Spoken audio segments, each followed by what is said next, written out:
Hello everyone, কেমন আছো সবাই? আমি এখন আগে থেকে অনেকটা ভালো আছি। আর আজকে অনেক দিন পর একটা পুরনো ব্লগ নিয়ে চলে এসেছি তোমাদের সামনে। এই দিনটা ছিল লক্ষ্মী পুজোর দিন। তো এই লক্ষ্মী পুজোর দিনের ব্লগটা তোমাদের সঙ্গে আজকে শেয়ার করব আর কিছু গল্প করবো তোমাদের সঙ্গে।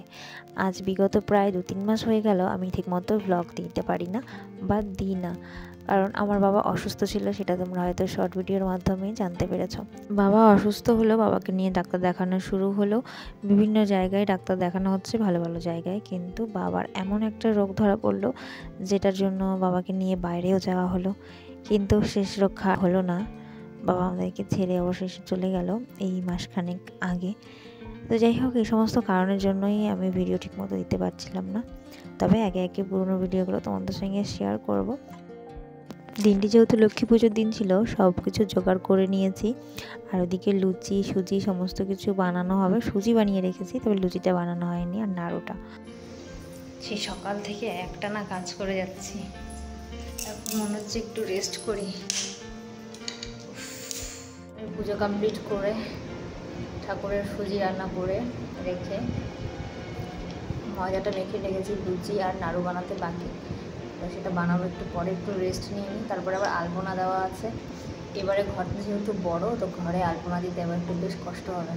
আর এখন সকাল থেকে একটানা করছি, তো এখন একটু রেস্ট দরকার, আধা ঘন্টা একটু রেস্ট নিয়ে নিই। তার মাঝে আমি উপোস করতে পারি না বলতে বলা ভুল, আমার উপোস করা বারণ।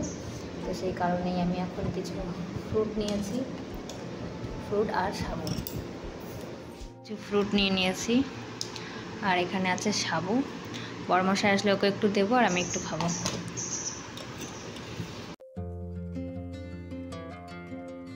আধা ঘন্টা একটু রেস্ট নিয়ে নিয়েছিলাম ফল খাওয়ার পরে। তো বড়মশাই চলে এসেছে আজকে একটু আগে আমাকে একটু সাহায্য করবো দেখে পুজোয়। তো এদিকে নারকেল আমাকে কুড়িয়ে দেবে বলেছে, আর এদিকে আমি আলপনাটা দিতে শুরু করলাম। কারণ আলপনাটা একটা বড় কাজ, আর যেহেতু জায়গাটা অনেক বড়, আমাকে বেশ সময় নিয়ে আলপনাটা দিতে হবে। তো প্রথমেই ঠাকুরের আসনের সামনে আমি আলপনা দিয়ে নিচ্ছি, তারপরে যাব একদম মেইন গেটে। এই বছরের পুজো সমস্তটাই কেটেছে মন খারাপের মধ্যে। আর লক্ষ্মী পুজোটাও একটু মন খারাপের মধ্যেই করছি। তবে যেহেতু নতুন ঘরে এসেছি, আর আমি তো পুজো প্রতি বছরই করার চেষ্টা করি। তবে যাই হোক, পুজো তো জোগাড় করে ফেলেছি, আর মনে একটু আনন্দ একটু মন খারাপ সব কিছু মিলে মিশেই করছি।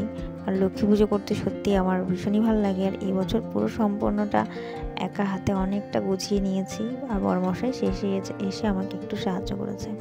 এদিকে লাইটটাও লাগিয়ে দিল। তারপরে আমি এসেছি নাড়ু বানাতে। আলপনা তো কমপ্লিট হয়ে গেছে, 2 রকমের নাড়ু বানাবো। এদিকে বাড়ি থেকে একটা নারকেল নিয়ে এসেছিলাম, সেটা আর আরও একটা নারকেল আনা হয়েছিল বাজার থেকে, দুটো দিয়ে আমি নাড়ু বানিয়ে নিয়েছি।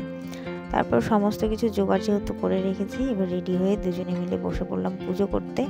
মনটা একটু বেশি খারাপ হচ্ছিল। আমার মায়ের আসার কথা ছিল আমার কাছে, তবে সেই পরিস্থিতিটা আর হয়ে উঠলো না। বাবাকে নিয়ে দৌড়াদৌড়ি শুরু হয়ে গেল। এই মুহূর্তে আমি এখানে পুজো করছিলাম, আর বাবা, দাদা, মা সবাই ছিল ডক্টরের কাছে মুম্বাইতে বাবাকে নিয়ে। আর সেই দুশ্চিন্তা, চিন্তা সমস্ত কিছু মিলেমিশে আর কি সব চলছিল মনের মধ্যে। তবে যাই হোক, ভালোভাবে পুজোটা করে নিলাম দুজনে। আর আমার বড়মশাই অনেক হেল্প করলো এবছর আমাকে, তার জন্য ওকে অনেক ধন্যবাদ। আর এভাবেই যেন প্রতিটা বছর পুজো করতে পারি, সেটাই আমি আশা রাখবো বা ইচ্ছা আমার সব সময়।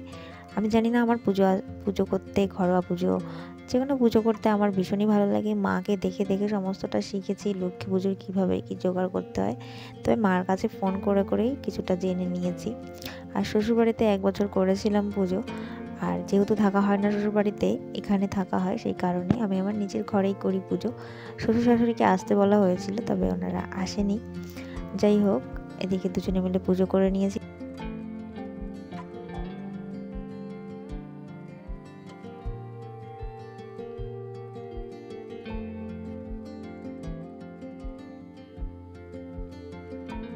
লক্ষ্মী পুজোতে যেহেতু সবাই ঘরে ঘরে পুজো করে, সেজন্য ব্রাহ্মণ পাওয়া খুবই মুশকিল হয়ে যায়।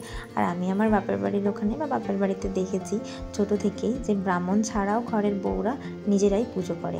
মাকেও দেখেছি সবসময় পাঁচালি পরে মায়ের পুজো করতে। তো আমিও সেই মতো পাঁচালি পরে প্রতি বছরই ঘরের পুজো করি।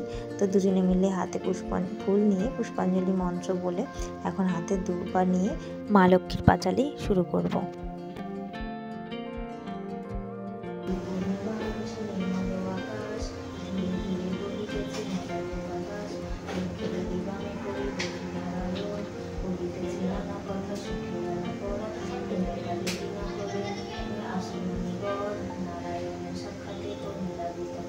পুজোটা বেশ আজকে অনেক সময় লেগে গেছে, কারণ একা হাতে সব জোগাড় করতে তো সময় লাগে। এখন বেজে গেছে 8টা।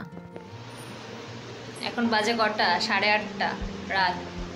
টাকা ওইদিকে রাত 8:30টার সময় এখন আমাদের পুজো কমপ্লিট হলো। আসলে লক্ষ্মী পুজো তো সন্ধ্যার পরেই করে, সব গুছিয়ে টুছিয়ে নিতে একটু সময় লেগেছে। এখন আমরা একটু বিশ্রাম নিচ্ছি। পুজো কমপ্লিট, আর বাইরে থেকে তোমাদেরকে সমস্তটা দেখাচ্ছি কতটা আলপনা দিয়েছি। আর বাচ্চারা অনেকেই এসেছিলো প্রসাদ নিতে, আমি তখন ভিডিও করতে পারিনি কারণ তাদেরকে প্রসাদ দিচ্ছিলাম। আর আমাদের সামনের ঘরের একজন স্যারও ছিল, বা আঙ্কেল বলি আমি, আঙ্কেলও এসেছিলো। তো আজকের মতো টাটা, সবাই ভালো থেকো, সুস্থ থেকো, দেখা হচ্ছে পরবর্তী একটা ব্লগে।